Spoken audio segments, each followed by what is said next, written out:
Okay, there are so many things that happened this week, and obviously we have all been paying attention and trying to cover this misguided war that Trump started in Iran.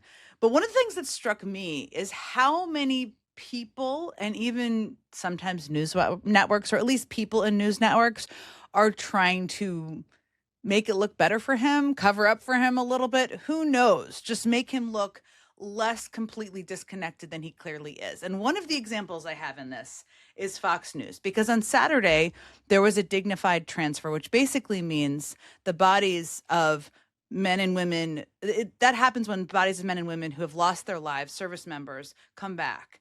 And typically, not always, but presidents often meet the casket as they're coming back, often to Dover Air Force Base, to honor. And when you're playing that footage, you don't even typically talk over it because you want to have a moment that's solemn. Now, that happened on Saturday, and Donald Trump wore a baseball cap to it.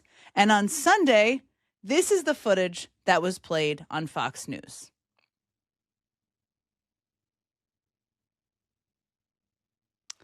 Now, there's Donald Trump not wearing a baseball cap right there. So obviously, this footage was not from Saturday, not from the dignified transfer, where people who had served our country who were in Kuwait lost their lives because of this war. It was from a previous moment. Now, how did this happen? I don't know. Somebody somewhere in Fox News, maybe they're lower down, maybe they're higher up, who knows, decided that they didn't want to use footage on the Sunday morning news program there of Trump wearing a baseball cap. Now, it got to the point where they actually had to issue an apology for it. And here's the apology.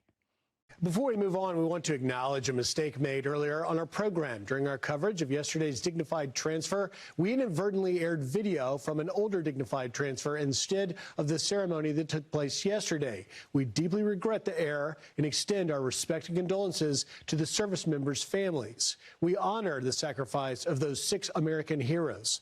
They are Captain Cody Cork, Sergeant First Class Nicola Moore, Sergeant First Class Noah T. Chens, Sergeant Declan Cody, Major Jeffrey O'Brien, and Chief Warrant Officer 3, Robert Marzon. All American heroes. Yes, they are, but they aired the wrong footage of their bodies being transferred back to the United States of America because someone somewhere did not want Donald Trump to be seen in a baseball cap during that. Maybe we'll never know how it happened, but it certainly is quite something.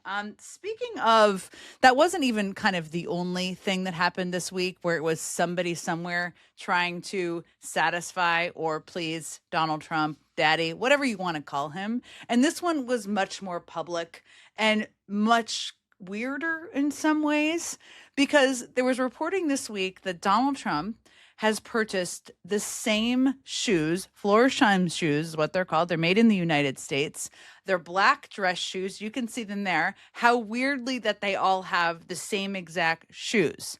Now, the thing about these shoes is that Donald Trump likes them. He's bought them for all of the cabinet members, or maybe not all of them, but many of them. And they seem scared not to be wearing them. They've even kind of suggested that. And they're not even all the right size. Okay, so just take a look. This is Secretary of State Marco Rubio in his shoes. Look at those shoes and how big those shoes are. Okay, there's lots of options here. He could have not worn the old school throwback shoes. He could have, exchanged them for a different size. There's lots of things you can do with this sort of a strange gift. But no, because they don't want Donald Trump to be upset. And even the shoes they're wearing is something that could upset him. And I particularly love this detail because it's not just the shoes, it's the size of the shoes, apparently, hence why Marco Rubio is wearing 2 big shoes. And I don't think he's even the only one who has shoes that are too large for him.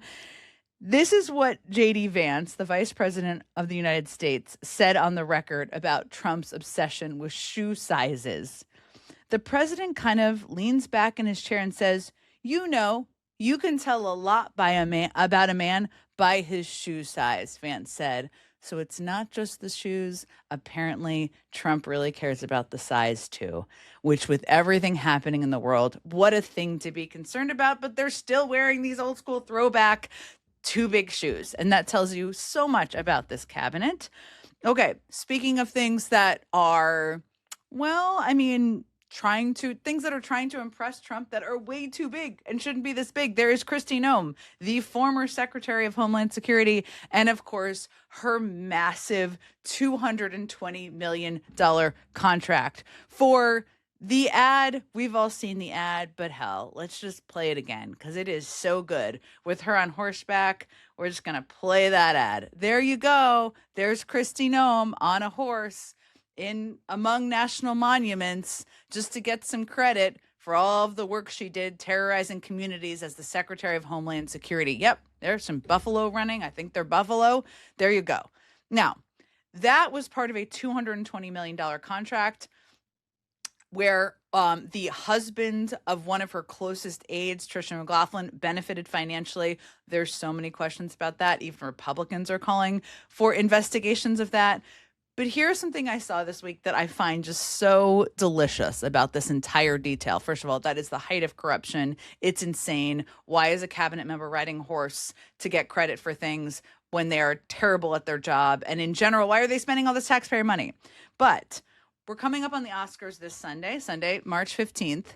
And there are a lot of movies out there that are really well done, really good. And one of the things I saw on social media is just a comparison of how much some of those movies cost to put together and produce in comparison with the $220 million contract for Kristi Noem's movie. And this is just too delicious. So let me give you some examples, okay?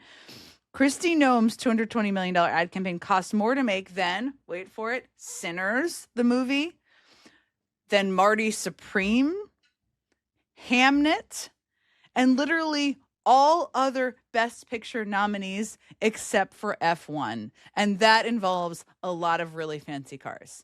All of those movies cost less money than the contract to promote Kristi Noem's work as the Secretary of Terrorizing Communities or Secretary of Homeland Security, whatever you want to call her. That is quite something. Now, the thing is, because there's always competition in this clown car of cabinet members, it's just like one of the most outrageous things about this administration is that she's not even the only cabinet member who's had a chance or has really had a desire to cosplay this week. They all seem to, I feel like Kash Patel has maybe looked at Kristi Noem and thought, I like what she's doing with those hats and those horses. I want to have some fun of my own.